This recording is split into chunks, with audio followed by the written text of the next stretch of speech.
Antony രാജുവിനെ MLA സ്ഥാനത്ത് നിന്നും അയോഗ്യനാക്കി നിയമസഭാ സെക്രട്ടേറിയറ്റ് വിജ്ഞാപനമിറക്കി. തൊണ്ടിമുതൽ കേസിൽ ശിക്ഷിക്കപ്പെട്ടതോടെയാണ് നടപടി. വിജിൻ വായന്തോട് ചേർന്നു വാർത്തയുടെ വിവരങ്ങളുമായി. വിജിൻ, എന്താണ് ഈ വാർത്തയുടെ കൂടുതൽ വിവരങ്ങൾ? നജ്മ, അതായത് തൊണ്ടിമുതൽ കേസിൽ 3 വർഷം ഉൾപ്പെടെയുള്ള ശിക്ഷയാണ് ആന്റണി രാജുവിന് നെടുമങ്ങാട് കോടതി വിധിച്ചിരുന്നത്. ആ ഘട്ടത്തിൽ തന്നെ ആന്റണി രാജു MLA സ്ഥാനത്ത് നിന്ന് അയോഗ്യനായി.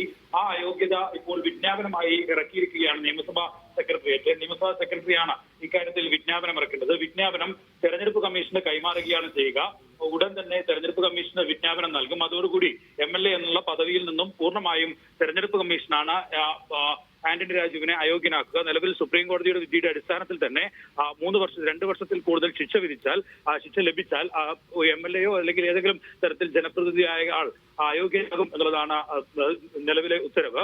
അതുകൊണ്ട് തന്നെ നേരത്തെ കോടതി വിധി വന്ന പശ്ചാത്തലത്തിൽ തന്നെ ആന്റണി രാജുവിന്റെ MLA സ്ഥാനത്ത് നിലവിൽ അയോഗ്യനാക്കി കഴിഞ്ഞിട്ടുണ്ട്. ഇതൊരു നിയമപരമായ നടപടിക്രമങ്ങളുടെ ഭാഗമായിട്ടാണ് ഇപ്പോൾ നിയമസഭാ സെക്രട്ടേറിയറ്റ് ഇക്കാര്യത്തിൽ ആന്റണി രാജു അയോഗ്യനായിട്ടുണ്ട് എന്ന് കാണിച്ചുള്ള വിജ്ഞാപനം ഇറക്കുകയും അത് തെരഞ്ഞെടുപ്പ് കമ്മീഷന് കൈമാറുകയും ചെയ്യുന്നത്. അതോടുകൂടി പൂർണ്ണമായും അതിന്റെ പ്രൊസീജിയറുകൾ അവസാനിക്കുകയാണ് ചെയ്യുക.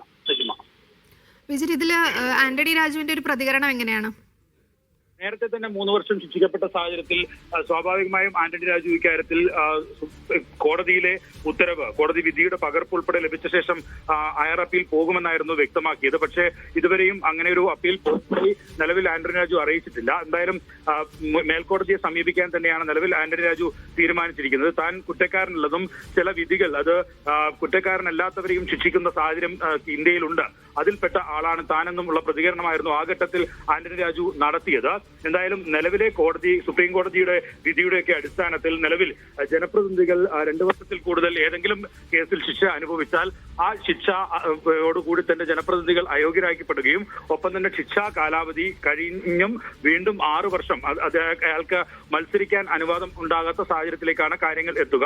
അങ്ങനെയെങ്കിൽ ഈ നിയമസഭാ തെരഞ്ഞെടുപ്പിൽ നിലവിൽ ഇപ്പോൾ ശിക്ഷാവിധി പൂർണ്ണമായും ഏതെങ്കിലും മേൽക്കോടതിയിൽ ആന്റണി രാജു ഈ നിലവിലെ കീഴ്ക്കോടതി വിധി ചോദ്യം ചെയ്ത് രംഗത്ത് എത്തുകയും അതിനുശേഷം ആ വിധി പൂർണ്ണമായും റദ്ദാക്കുന്ന സാഹചര്യം, അതായത് നിലവിൽ ഉള്ള വിധി സ്റ്റേ ചെയ്യുകയല്ല, അത് പൂർണ്ണമായും റദ്ദാക്കുന്ന സാഹചര്യം ഉണ്ടായാൽ മാത്രമാണ് ആന്റണി രാജുവിന് അടുത്ത നിയമസഭാ തെരഞ്ഞെടുപ്പിൽ മത്സരിക്കാൻ കഴിയുക. തിരുവനന്തപുരം സെൻട്രലിൽ നിന്നുള്ള ജനപ്രതിനിധിയാണ്, MLA ആണ് നിലവിൽ ആന്റണി രാജു. അങ്ങനെയെങ്കിൽ നിലവിൽ ഇപ്പോൾ അയോഗ്യനാക്കപ്പെട്ടതിനൊപ്പം തന്നെ അടുത്ത തിരഞ്ഞെടുപ്പിൽ മത്സരിക്കാൻ കഴിയാത്ത സാഹചര്യമാണ് നിലനിൽക്കുന്നത്. അത് മേൽക്കോടതിയിൽ ചോദ്യം ചെയ്യുകയും നിലവിലെ കോടതി വിധി പൂർണ്ണമായും റദ്ദാക്കപ്പെടുകയും ചെയ്താൽ മാത്രമാണ് ആന്റണി രാജുവിന് ഇനി മത്സരിക്കാൻ കഴിയുക. നജ്മ, ഇതിന്റെ ഈ തെരഞ്ഞെടുപ്പ് അടുത്ത് നിൽക്കുന്ന ഒരു സാഹചര്യത്തിൽ സർക്കാരിനെ ഈ ഒരു നീക്കം എങ്ങനെ ബാധിക്കുമെന്നാണ് വിചാരിക്കുന്നത്? ഇടതുമുന്നണിയെ സംബന്ധിച്ചിടത്തോളം തീർച്ചയായും കനത്ത തിരിച്ചടി തന്നെയാണ്. കാരണം ജനാധിപത്യ കേരള കോൺഗ്രസിന് ഒരു അടിത്തറയുള്ള സ്ഥലം കൂടിയാണ് ഈ, പ്രത്യേകിച്ച് ആന്റണി രാജുവിന് കൂടുതൽ ശക്തമായ പിന്തുണ ലഭിക്കുന്ന മേഖലയാണ് ഇടതുമുന്നണിയെ സംബന്ധിച്ചിടത്തോളം തിരുവനന്തപുരം സെൻട്രൽ എന്ന് പറയുന്നത്. കോസ്റ്റൽ ഏരിയയിൽ ഉൾപ്പെടെ ആന്റണി രാജുവിന് നല്ല സ്വാധീനമുള്ള ഒരു നേതാവ് കൂടിയാണ്. അങ്ങനെ ഒരു സാഹചര്യത്തിൽ ആന്റണി രാജു പൂർണ്ണമായും അയോഗ്യനാക്കപ്പെടുകയും അടുത്ത തെരഞ്ഞെടുപ്പിൽ മത്സരിക്കാൻ സാഹചര്യം ഇല്ലാതാവുകയും ചെയ്താൽ ഇനി മറ്റൊരു സ്ഥാനാർത്ഥി ആര് എന്ന കാര്യത്തിലുള്ള ആശയക്കുഴപ്പം ഉൾപ്പെടെ നിലനിൽക്കുന്നുണ്ട്.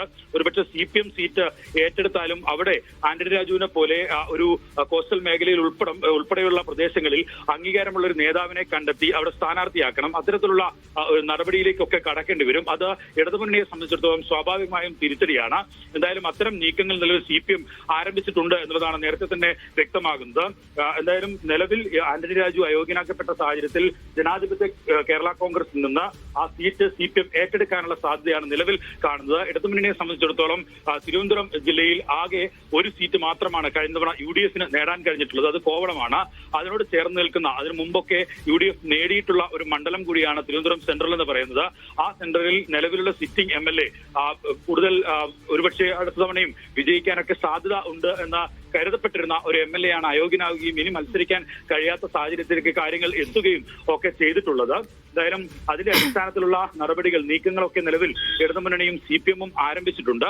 ഇതിൽ കനത്ത തിരിച്ചടി എന്ന് പറയുന്നത് ആന്റണി രാജുവിനെ പോലെ ആ മേഖലയിൽ വീണ്ടും മത്സരിക്കാനായി തയ്യാറെടുത്ത ഒരു MLAക്ക് ഇങ്ങനെ ഒരു ശിക്ഷാവിധി ഉണ്ടാവുകയും അതിനെ തുടർന്ന് അയോഗ്യനാക്കപ്പെടുകയും ചെയ്തു തന്നെയാണ് ഏറ്റവും പ്രധാനപ്പെട്ട തിരിച്ചടി. നജ്മ.